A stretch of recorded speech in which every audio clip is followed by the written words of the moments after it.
अभी हम परिहार प्रखंड के इंदरवा बाड़ा के बीच में है और जहां पर हम खड़े हैं ये हरदी मरहा नदी है, जिनका तांडव आपने देखा था। कई गांव इनसे परेशान हो गया था, लेकिन आज ये नदी कितना परेशानी में है और नदी का जल स्तर क्यों कम हो गया था, तमाम पहलुओं पर बातचीत करेंगे। क्योंकि आपको एक दृष्टि दिखाऊंगा जिसे देख करके आप हैरान हो जाएंगे। इससे पहले जो दृष्टि दिखाया गया था, इससे पहले जो तबाही का मंजर दिखाया गया था, इसी नदी से उत्पन्न हुआ था। नदी का क्या हाल है वो दिखाने की कोशिश करता हूं। मैं जिस जगह पर खड़ा हूं वहां पर तेज बहाव चल रहा था पानी का और काफी तेजी से पानी चल रहा था। यहां पर किसी का हिम्मत नहीं हो रहा था कि खड़ा हो जाए, लेकिन आज मैं जिस जगह पर खड़ा हूं वहां पर जो सूखा आपको वीरान दिखाई दे रहा होगा, एक नदी जो मुड़ने के कारण कई पंचायत जो है इनसे परेशान हो गए थे, तबाह हो गए थे। लेकिन आज खुद ये नदी जो है वो किस तरीके से तबाह हो गया हुआ है और नदी के अंदर जो पानी है वो बिल्कुल खत्म हो गया हुआ। तस्वीर हैरान कर देगा। आप इस बात से अंदाजा लगा सकते हैं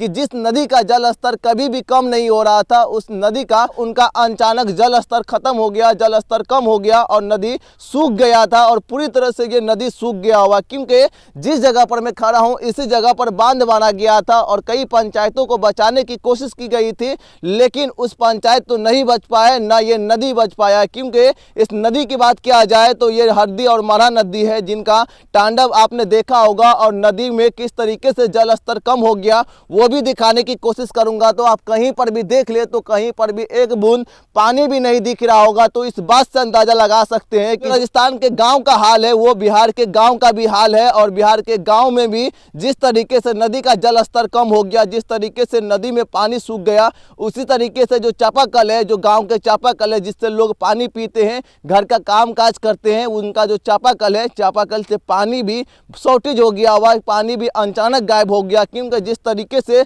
नदी का पानी जो गायब हो गया है, नदी का पानी जो सूख गया है, उनके कारण जो चापाकल है, चापाकल का भी पानी अब सूखने लगा है। और जो राजस्थान के गांवों में हो रहा है वो बिहार के गांव में हो रहा है और बिहार के गांव के जो लोग हैं वो परेशान हो रहे हैं। क्योंकि इस जगह की बात किया जाए तो इस जगह पर काफ़ी पैसे खर्च किए गए थे और पैसे खर्च इसलिए किए गए थे कि नदी को पुराना धार में मोड़ दिया जाए और इसलिए यहाँ पर पैसे खर्च किए गए थे। लेकिन आज जो नदी का हाल है वो हाल देख करके आप हैरान हो जाएंगे कि कभी भी ये नदी नहीं सूख रहा था, लेकिन अचानक ये भी नदी सूख गया है और पूरी तरह से जो नदी है वो सूखा पड़ा हुआ, वीरान पड़ा हुआ है। और इस नदी की बात किया जाए तो ये नदी हरदी मरहा नदी है और इस नदी का जो तेज बहाव होता है, कई गाँवों तक पानी जाता है और ये कई गांवों तक पानी पहुंचाने वाला आज खुद पानी के लिए परेशान हो गया हुआ और इस नदी का जल स्तर पूरी तरह से खत्म हो गया हुआ। और इस नदी की बात किया जाए तो ये नदी नेपाल से होते हुए पूरे बिहार घूम करके